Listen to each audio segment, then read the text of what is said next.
Le Premier ministre israélien Benjamin Netanyahou a appelé le Comité international de la Croix-Rouge dimanche pour aider avec les otages israéliens à Gaza, alors que la colère montait à cause des vidéos publiées ces derniers jours montrant deux d'entre eux très affaiblis.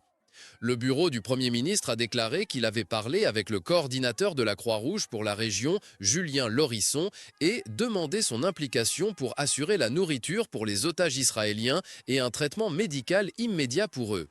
Le comité de la Croix-Rouge a déclaré dans un communiqué qu'il était horrifié par les vidéos choquantes et a réitéré son appel à être autorisé à accéder aux otages.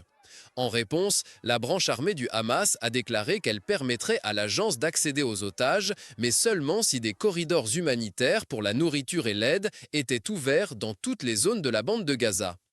Les brigades Al-Qassam ont déclaré qu'elles n'ont pas intentionnellement laissé les otages affamés, mais qu'ils ne pourraient pas avoir de privilèges alimentaires spéciaux au milieu du crime de la faim et du siège de Gaza.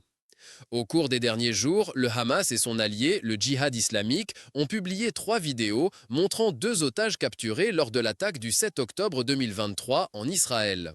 Les images de Rom Braslavski et Eviatar David, où les deux semblaient faibles et mal nourris, ont suscité de nouveaux appels en Israël pour un cessez-le-feu et un accord pour la libération des otages.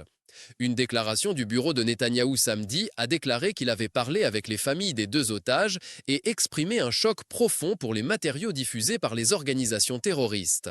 Netanyahou a dit aux familles que les efforts pour ramener tous les otages à la maison se poursuivent, disait la déclaration.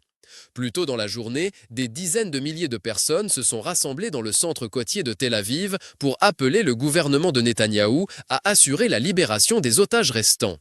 En Israël, il y a eu une colère particulière pour les images de David qui semblait creuser ce qu'il a dit dans la vidéo mise en scène être sa tombe.